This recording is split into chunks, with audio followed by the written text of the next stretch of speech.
Okay, so Prismatic Evolutions has got everybody kind of in the hobby just down in the dumps. It is hard to find. It is definitely hard to find at MSRP.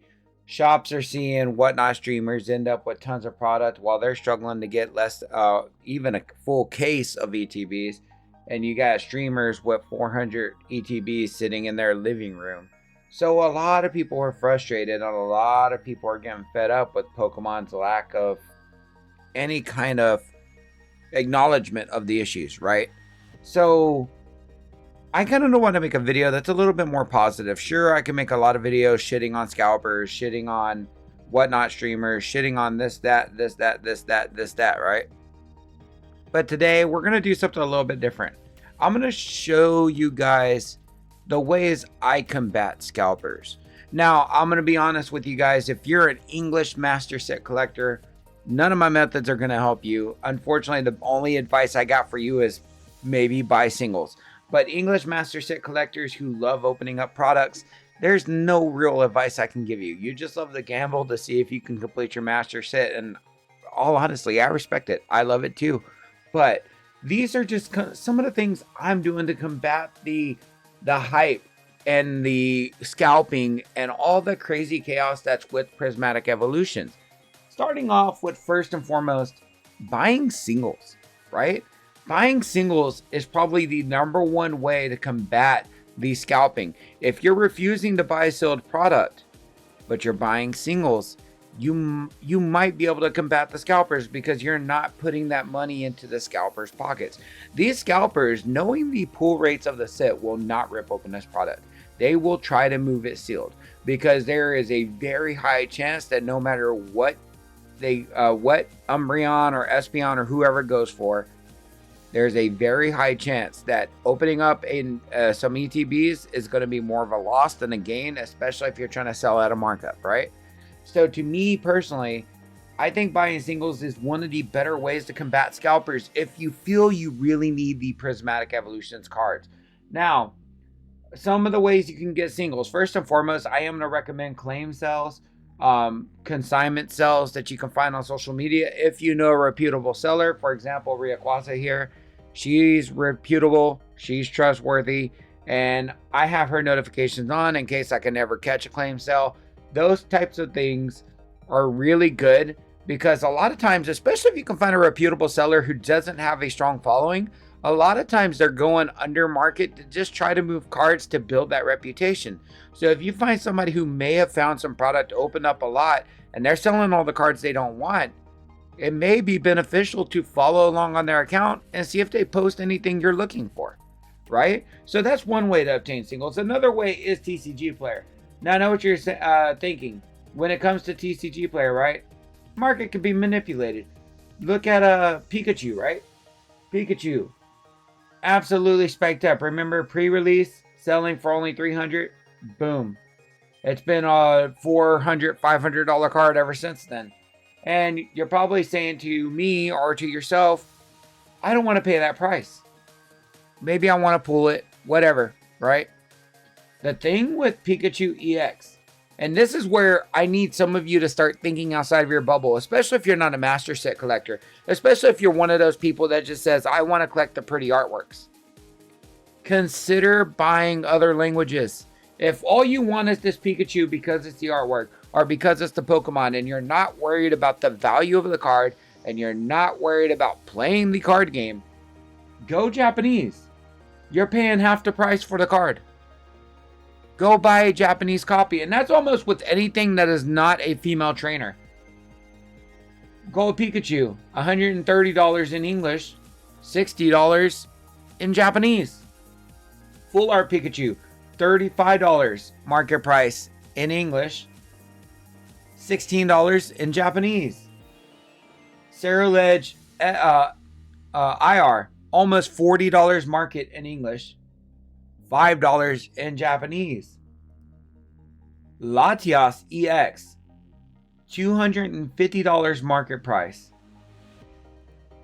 104 on Japanese. What about his partner Latios? Latios is a $40 market price card. Not in Japanese, it's $7.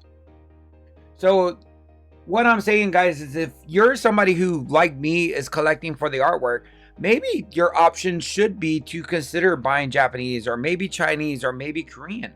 If you just like the pretty arts, that's a better option than paying these marked up or market manipulated prices as you might claim them to be, right? If you don't want to spend $40 for a Ledge or for a Latios IR, buy the Japanese copy. That's what I do. I don't have any desire to open Prismatic Evolutions because I have every evolution besides Leafeon SAR from Terastal. If I have all of those from Terastal, I have no desire whatsoever to open up those cards via Prismatic Evolutions or to pay $1,000, $1,500 for an English copy of Umbreon when I got a perfectly fine Japanese copy I'm sending to PSA and hoping to get a 10.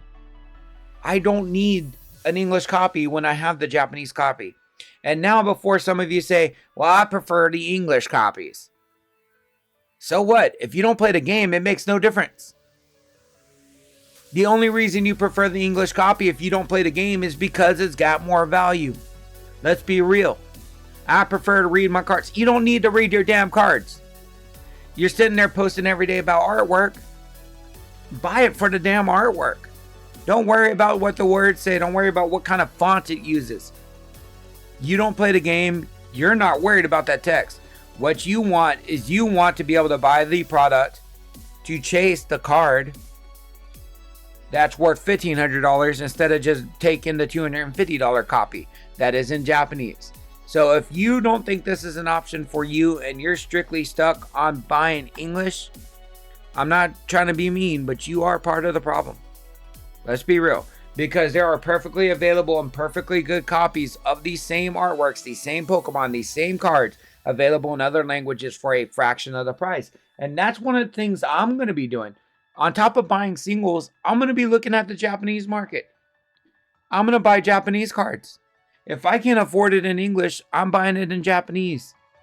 Hell, I still want the Espeon alternate arts from Sword and Shield, and I'm absolutely 100% considering buying them in either Chinese or Korean because they are so much more affordable in those languages than English or Japanese. Same with Moonbreon. If I wanted a copy of Moonbreon, I'd go with the Chinese or the Korean copy because I'm getting the same artwork. I'm still getting a good quality card, but I'm getting it for a fraction of the price from the English market. So that's another recommendation I have for you guys. Another recommendation is start a collection go. Now, shout out to Juice Profit for this one, but starting like some kind of collection go that doesn't involve you buying sealed product and like stressing about the scalpers. A collection goal I think everybody should at least consider is buying a binder like this. A binder with a bunch of pages in it, maybe a 20 pager, something that can hold like 1,200 cards. And you can make this your Pokédex binder. One copy of every Pokemon. Now be mindful if you take variations into consideration. There are some variations that do not have Pokemon cards. I found out when I was doing a variant binder, which requires more than 1,200 slots, that Mega Heracross, for example, does not have a Pokemon card. There's never, no, not Mega Heracross, Mega Pinsir. Mega Pinsir has never had a Pokemon card. I found that out, and I never knew that. And some Pokemon only have one card, like Mega Beedrill's only ever had one card made. So, if you don't care about doing variants, this is a great little tool to work on.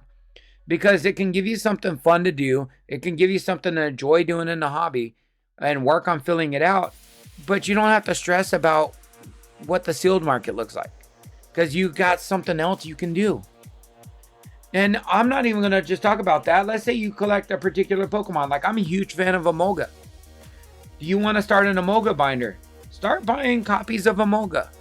Now, all right, I'm going to be honest. This is hard if you're somebody like an Umbreon collector or an Espeon collector or a Latias collector. Basically, any Pokemon who has a Crystal or a Gold Star that has existed back in Diamond and Pearl and EX eras. If you got Pokemon who had big chases then, this might be a little bit harder for you. But maybe choose one of the Pokemon you love that you know hasn't been given a lot of chase cards and start there. Build a small collection for that Pokemon. Emolga is one of my favorites. As you can tell here, the most expensive Emolga card near mint would be a $14 card. And the second most expensive would be under $10. And everything else is kind of bulk pricing. If you're a fan of these Pokemon and you want to build a particular collection based on that Pokemon, it might be worth it. Same with artists. If you're a fan of an artist, let's say you're a fan of Tomokazu Kamiya, or you're a fan of Soso, or you're a fan of Akira Agawa, or you're a fan of Usagi-men, start a collection for those artists. Create a binder based on this artist and start collecting some of their bulk cards and filling it up. This could be little passerbys while the hobby slows down and some more product becomes available. It can be a time killer for you to enjoy the hobby without stressing out about what the scalpers are doing. But now that brings me to my last point. If you feel absolutely certain you need to get, I keep wanting to call it Terrestrial Festival. If you keep wanting to get Prismatic Evolutions, if you feel absolutely certain you want to do so, the only tip I got for you is to follow the deals accounts that you can find on social media. Make sure you turn your notifications on. Or if you don't want to join the deals accounts, maybe sign up for, let's say, a Discord. I would recommend free Discords. Don't ever pay for a Discord server because there are a lot of servers that do the same thing for free. So join a free Discord. As much as I hate Discords and I think they're detrimental to the hobby, I'm going to recommend them here. Join a free Discord, follow the deals accounts, follow multiple deals accounts, turn on notifications, and just be ready to jump on there and fight with bots and fight with scalpers, but do your best to try to get the product at MSRP. The same thing is if you have a local Walmart, understand the Walmart schedule, Tuesday through Friday they tend to restock. Go check every day of that week if you can and just see if you catch a restock. You may be able to catch a few products for slightly above MSRP. Walmart has not sold anything at MSRP in quite a minute. It's usually been like $5 above MSRP for ETBs and like $2 above MSRP for everything else. But those are kind of your options to get Pokemon, right? Now, this last part of the video, I'm going to talk about other options, right? Because I think my channel makes it pretty clear. I'm a collector of multiple TCGs. So one of the things that's going to keep me stressing less about Pokemon is all the other card games that are coming out, right? Because if I can't find a Pokemon box, I can buy some of this stuff. Starting with Quarter Century Stampede. You guys know I loved Quarter Century Bonanza. I loved Rarity Collection 1 and 2. I think these sets are so fun. They got so much nostalgia, so much hype to them every time you open them. I think when Yu-Gi-Oh does sets where there's potential chase cards like Quarter Centuries, they're fun. And while we don't have many confirmed cards for this set yet, there's already a couple in here just from this one image that got me excited. The Masterpiece, the True Draco Slaying King. Love that card. That's awesome. Petite Moth for the memes. Absolutely glorious. Metamorphosis Trap Dushu. Both masterpieces in their format. Molcharmi Fualos, an excellent reprint and an absolutely stunning card. I don't think this one will get the Quarter Century treatment though, because I don't think Konami has repeated Quarter Centuries, and I think it's gotten a Quarter Century in its OG set, but still cool nonetheless. Chamber Dragon Maid for the Dragon Maid fans, and even Cyber Dragon Infinity. These are only a few of the cards that have been revealed, and there's going to be so many more revealed. But already, just by this short list that we're seeing here, the set's already looking amazing. And this is going to be something I'm going to open up a ton of. I'm probably going to spend, I'm going to be honest, probably $1,000 to $1,500 on release week alone, just buying this set. Probably with some friends. We're probably going to share a case and just rip and keep the cards we want. And I think this is super exciting. Another TCG I actually am excited to open up this year, Weiss. Most importantly, the Persona 3 Reload set. Because look at some of these stamped cards, these SPs that are coming in the set, especially this card right here. I want this card so bad. This card is absolutely insane. This one's a cute too. I like the little drawing, the doodle right there. But these cards look amazing, and these ain't all the cards. This set's supposed to be like a premium set where there's going to be a lot of chases that you can get. So if you're a fan of Persona 3 Reload, or what is it, like Goddess Nikki or something like that? I don't know that anime too much, but I know that's a really hype set. these are some sets that are coming out in the next few months that might be worth picking up. I know if you're a player of Pokemon, I know this isn't really going to help you much because you probably don't play these other TCGs. But if you're a collector and you just like collecting cardboard like I do, you may want to consider branching out and collecting some other TCGs, even if it's just to kill time for now. Because there are so many great TCGs that are doing great things right now that it's okay to take a break from Pokemon while things are wild. It is absolutely okay to do so. With that being said, Union Arena's got 2 animes that I'm absolutely excited to see cards from. You got Sword Art Online and Attack on Titan. I don't watch a lot of anime anymore. I'm a little bit older. It's just harder to make time to watch anime. But these were 2 animes that I watched a few years ago when I was still in college, and I just loved them. Now, I know not everybody is a fan of Sword Art, but I know Sword Art still has a lot of fans, and I would love to pull some of these characters in some beautiful high rarity cards. Same with Attack on Titan. This anime is probably my favorite anime in the last 10 years. And it'll be exciting to see and open it. And this set, I believe I have it pulled up. Do I have Union? Yeah, Union Arena is not expensive. Union Arena is pretty affordable. While some of the cards still held some high value, booster boxes for Bleach, one of the more popular sets, is only $60. $60 market price for Bleach booster boxes. Hunter x Hunter is cheaper. I think Code Geass is slightly above 60, and I believe Jujutsu Kaisen is lower. And Demon Slayer right now is pre-selling for only $75, $80 a box. It is ridiculously affordable if you wanted to jump into this card game. Going back to the card games that I'm interested in, this is coming out in June. Final Fantasy Magic the Gathering set. One thing I'll give Magic the Gathering is it has so many good artworks, but I never really got into collecting Magic. But the minute they take my favorite franchise of all time, my favorite franchise, that franchise that I've dedicated my body to literally by having tattoos from this franchise on my body, the franchise that got me into being a nerd, Final Fantasy, and the minute they made it into a beautiful card game, even if it's just one set, I'm buying cases. I am going ham on this set. I am pulling as many of the beautiful artworks as I can. As you can see, the few cards that they revealed look amazing. You got Kefka, you got Lightning, you got Sephiroth, you got that beautiful scene from Final Fantasy X between Tidus and Yuna, or Titus. I hate the name Tidus, but that's how Dissidia pronounces it. Beautiful, beautiful artwork, and an absolutely stunning looking set so far. And that comes out in June, and that's absolutely going to be an exciting set to open up. Then you have the affordability, right? Pokemon is really expensive right now, right? Especially with the hype coming up. You got the Team Rocket set, you got the Battle Partner set, what's it called? Journey Together, Prismatic Evolutions. There's going to be the Black and White 151 set, which I'm going to be honest, I think that's going to be the first Pokemon set I actually determine to master set. Unless they do like the whole Master Ball Pokeball thing and make it really hard to master set, because Black and White's my favorite era. But a lot of people love Black and White. So when it comes to Black and White, and when it comes to Journey Together and a Team Rocket revisit, those sets are going to have some popularity and some hype. So it looks like overall the next year is just going to be the hype train of Pokemon. So what can you do to just kind of find cards that are affordable? What TCGs are affordable? Digimon is affordable right now. Even with expensive chase cards like these Metal Seadramon, Hercules Kabuterimon, Medieval Gallantmon. These cards are in the hundreds in value.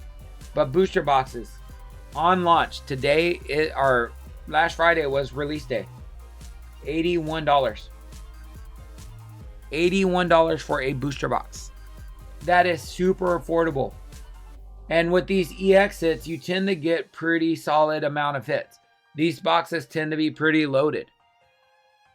Really, really affordable. Disney Lorcana is actually affordable. This was one of those sets that I thought would be miserable to this was one of those TCGs I thought would be miserable to collect, but it's actually not too bad. The Enchanted cards, I don't know the pull rates on these, but they're absolutely stunning. You also get legendaries that actually have some good value, like the Maui here. Boxes are only $100, guys. only $100 for a booster box. If you wanted to open up some Disney, if you're a Disney fan, booster boxes are affordable. I've already gone over Union Arena, but I did not go over Dragon Ball. Dragon Ball Super Fusion World boxes are insanely cheap right now. Market price for an Ultra Limit booster box, $48.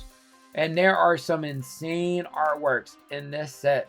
Now, sure, some of them are very cheap. Some of the alternate arts are lower end. But there are some alternate arts that are absolutely fire. Some of the alternate art leaders, such as Majin Buu and Baby Vegeta, as well as even Son Gohan and Son Goku, and even this Vegeta, all pretty valuable. Really, really valuable cards. A regular Secret Son Goku, which is pretty easy to hit, all things considering, $36. Boxes are only $50, guys. If you're interested in Dragon Ball and you like Dragon Ball, this may be a set to pick up. So, why am I going over all these different things? Is because right now this set is stressing everybody out. And all I can say is, guys, be patient. Because as long as I've been in the hobby, I truly, truly believe that a little bit of patience pays off. Guys, 151 is still hitting the market. Through the Blooming Waters collection, I went to Walmart not even a week ago and found 12 boxes of Alakazam EX. I went to Walmart right before Christmas and found like 30 boxes for the Alakazam EX box. People are hitting up Targets and finding their booster bundles. People were hitting up Walmarts and finding booster bundles. People are hitting up Dollar Generals and finding poster collections. People are still finding ETBs in the wild, even though they're a little bit more rare. The collection boxes are still out there, guys. And it's been this long after 151. If you think Prismatic Evolutions is not going to have the same treatment, if it's not going to be able to be found on store shelves in a year from now, look at Shining Fates. Look at Evolving Skies. Look at all these sets that over time got really hyped up. But for a while there, even after an initial hype phase, they were printed into the ground and put on store shelves. And if you think Pokemon isn't going to see the cash cow that Prismatic Evolutions is and not print more and more of this set over the next year and a half, you're blind. Because that's exactly what Pokemon is going to do. And all it takes is a little patience and you will get this set. And in the meantime, while you're using that patience, do something like I recommended in the video. Whatever you choose to do, just do something to where you feel satiated, you feel satisfied with your hobby. Because if you're like me, this is a hobby for you, right? And we all know we want to enjoy our hobby, not feel stressed, not feel defeated, not feel depressed. So find some ways to feel that satiation, that satisfaction, right? But most importantly, guys, don't feel defeated. And don't give in to the scalpers. You can live a few extra months without this set. You don't need it day one. With that being said, guys, that's all I got for my advice on Prismatic Evolutions. I know that I make videos sometimes bitching and complaining about these things, and for all the right reasons. We all have the valid reason to be upset. But at the same time, I think sometimes we just need a little bit more of a positive video out there in the midst of all the things going on. So hopefully you guys are able to take some of this advice, some of these tips, and utilize them well. I would hope that you can. But with that being said, guys, let me know down in the comment section below, do you use any of these tips, or have you done any of these things to satiate yourself in the hobby when things get a little bit more stressful? Have you made your own Pokédex binder? Do you collect particular binders for particular Pokemon? Do you collect other TCGs? Share your tips down below. And if you have any other tips for collectors who might be stressing out that I have not mentioned, let them know in the comment section below. And collectors, I recommend you read the comments. Let the comments say, let people know if there's an idea that you see that I didn't mention. Let them know that you appreciate that idea. With that being said, guys, I'll catch you on the next video. Remember to keep it classy and stay awesome.